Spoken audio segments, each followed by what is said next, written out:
What up, homies? JP back at you once again, bringing you guys episode number 29 in my 2017/18 Shelf by Shelf series. Let's continue along here where we left off with the DVDs. Again, I apologize for the lighting. I will try to make the titles as clear as possible, but first up we have Teeth, another Dimension Extreme film. And I gotta say, guys, this is one of my favorites in the line. It is such a fantastic black comedy.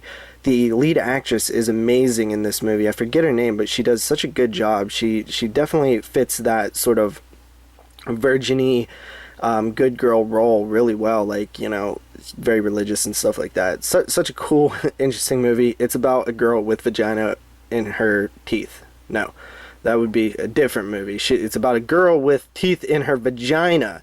Yeah, but I wouldn't mind seeing a girl with vagina in her teeth movie either. So yeah, I'm gonna stop talking. Well, I can't because we're doing a video. My bad. Ugh, such an idiot. Should I restart? Nah, let's not restart. All right. After that, we have the Texas Chainsaw Massacre 2-disc Ultimate Edition from Dark Sky Films. This was a good edition, man. I had this for a long time. I really enjoyed this edition. I've actually never upgraded to Blu-ray on this film, actually, which is pretty crazy considering it's my favorite horror film of all time. Texas Chainsaw, amazing. After that, we have Texas Chainsaw 2, which is a awesome movie. I absolutely love it. The gruesome edition. I have upgraded this on Blu-ray since with the Scream Factory edition, but yeah, I really liked when I grabbed this. It was much better because they had that MGM like kind of standard edition out there, bare bones back in the day. And I was really excited when they kind of did a little bit extra work with more special features. I used to watch this one all the time. This stayed on heavy rotation in my DVD player. After that, we have Leatherface, the Texas Chainsaw Massacre 3. This movie I used to like a lot more than I actually do now. Last time I watched it, which was just back in October, it just really did not hold up for me. So I'm going to give it a few years before I rewatch it. But it is coming to Blu-ray soon. I believe it is the uncut edition that's coming courtesy of Warner Archive, I believe. And yeah, this is the New Line edition back in the day. The transfer on this is actually not too good. So I'm curious to see what the Blu-ray looks like. I mean, it's not bad, but I mean, it's, you know, it's not great. After that, we have Texas Chainsaw. Why are we out of order here? Hold up. I don't like that. After that, we have the Texas Chainsaw Massacre, The Next Generation. Now, this edition here is the uncut edition, which is hard to find unless you're in Canada, which I guess it's kind of easier to find. It's the 93-minute version of Texas Chainsaw Massacre, The Next Generation. This movie is absolutely horrible, but it's a chainsaw film, and it's, I guess, one of my favorite franchises, so, you know, I gotta kind of have it in the collection, and, you know, it's got its moments, you know, it's kind of funny, honestly. Like, I don't mind watching it, I just think it's such a bad movie. But yeah, the uncut scene's not too much of a difference, just kind of some backstory on Renee Zellweger's character. After that, we have the Texas Chainsaw Massacre, The Next Generation. This is the other version here. As you can see, it's the 87-minute cut, which is a couple minutes different from the 93-minute cut. And it doesn't have those sort of extended scenes of character development with Renee Zellweger. Again, it's a bad movie. This is like the standard version you'll find in the US usually. And after that, we have the Texas Chainsaw Massacre, The Next Generation. Which is funny, I own 3 copies of this, and honestly, the reason I do is because I bought this version, which is the 94-minute version, which again is completely different in time than even the 93-minute version, but this actual version on the disc is only the 87-minute version, or whatever this one was, the 87-minute version. So it's false advertising. This is actually not the extended cut, which is why I have 2 copies of the exact same movie, because I looked on the back and I was like, oh, this is the better cut, you know, this is the longer cut, I need this, and it turns out it wasn't. Shout out to my homie Godzilla for actually hooking me up with this Canadian release here, which is the actual extended cut. After that, we have the Texas Chainsaw Massacre, the remake here from '03. It is beat up. This collection has seen better days. This was one of my first ever purchases as a collector back in 2003. I absolutely loved this remake when it came out, and I bought it on DVD in the like standard edition. I don't have it anymore. But as soon as I watched it, I was like, I'm going back and getting that $30 version or whatever because it just looked so cool. So yeah, I ended up grabbing this right after, and yeah, this movie still holds up to me. It's a damn good remake. It's one of my favorites. After that, we have the Texas Chainsaw Massacre: The Beginning, which is a fantastic follow-up to the previous mentioned Texas Chainsaw '03. This one is really good. It was made like 3 years later, and I think that this movie is as solid as the remake, just maybe slightly under, but some people prefer this one. I absolutely love the Hoyt character, and I feel like he fits perfectly in with Chop Top and the cook and the hitchhiker. I feel like he could just be one of the family members. I think that's why I like that movie and, you know, this movie, because of that success with that character. But, yep, Texas Chainsaw Massacre: The Beginning, absolutely love it.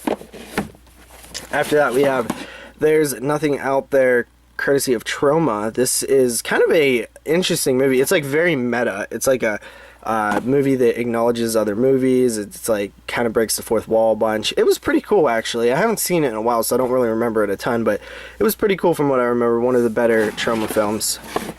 After that, we have They, which I'm not sure I ever watched. I might have. Yeah, I did. I watched it back in 2002 for that or not back in 2002, but for the 2002 show. It honestly wasn't good. It was kind of boring. Not the biggest fan, actually. Yeah, so They. After that, we have The Thing, which is the classic John Carpenter film. In my opinion, John Carpenter's best movie. It is a perfect 10 out of 10. And honestly, in my opinion, it's one of the best horror films ever made. I think that in terms of quality, this is about as good as you can get. And I hear people say all the time, and as well as myself, that there are no perfect movies. But I would argue that if there was one film to make the argument for, it's John Carpenter's The Thing. It's just perfect in my opinion. So good, so good. And then we have the prequel to The Thing, which actually wasn't too bad, honestly. Like, it wasn't great. I had some issues with it. It doesn't hold a candle to the original, but still not a bad prequel here that many years later. After that, we have The Theater Bazaar. This was kind of a cool, fun anthology film. Had a bunch of different stories. Mothers of Toads was decent, and Vision Stains was really good. Those were the two that I really enjoyed. Vision Stains has some amazing practical effects involving eyeballs, which is really cool. So check this out if you never have. It's pretty solid. After that, we have Them, which is a Dark Sky release. This is one of the Fab Five French films. Martyrs, Inside, Them, High Tension, and Frontiers is the Fab Five, and I've actually not seen Them. I need to get to it eventually. It's one of, I think, three of the Fab Fives that I haven't seen. It's one of the three. After that, we have Thirst, which is a Ozploitation film. This was a Synapse release. It was alright. I can't really remember it too well. It was kind of a vampire tale. Kind of loose in my memory. I don't really remember it at all, honestly, guys. After that, we have another vampire film in Thirst, and this one was awesome. This was a Park Chan-wook film, very comedic, but just an awesome South Korean film here. I absolutely love this one. This was really good, honestly. Park Chan-wook is a really good director. I haven't seen him do anything lately. I need to look into it and see what he's done. After that, we have a terrible follow-up to the Hamiltons. We have The Thompsons. I was really excited when this was finally being made, and honestly, I was like, oh, that was really weak. It's like literally Twilight meets Tarantino. That is just such an awful description. Who wrote that? Who wrote that garbage? Total Film? You should be ashamed of your goddamn self. What's wrong with you? After that, and the only reason they say Tarantino is because of its like non-linear storytelling, which is kind of crap in the movie. Don't get me started on that one. After that, we have Tobe Hooper's Toolbox Murders. I bought this thinking it was the original. For some reason, when I was a younger lad, I thought that Tobe Hooper directed the original Toolbox Murders. which apparently he did, and he directed the remake, which is definitely the more bad movie of the two.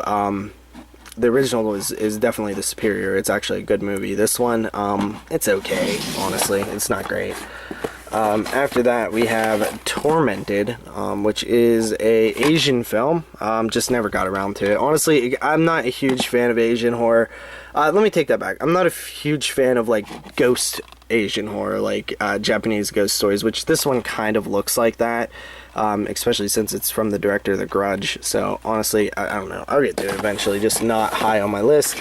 After that, we have Torture Chamber. This movie sucked, dude. I did not like this one at all. This is a Dante Tomaselli film. I thought it was incredibly weak. We covered it on the podcast years ago.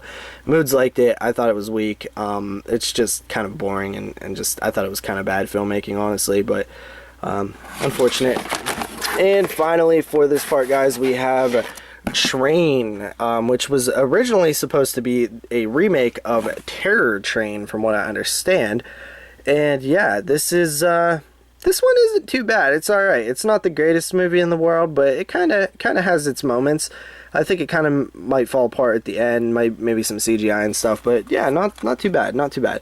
Alright, and it's, a rare film set on a train, so rare horror film there. So anyway, guys, see you guys next time with another part. We finally finished off this shelf right here, these two bad boys, so we will now be moving to, I believe, the final stretch of DVDs, so I'm pretty excited about that, and then we'll get on to the Blu-rays, so peace out.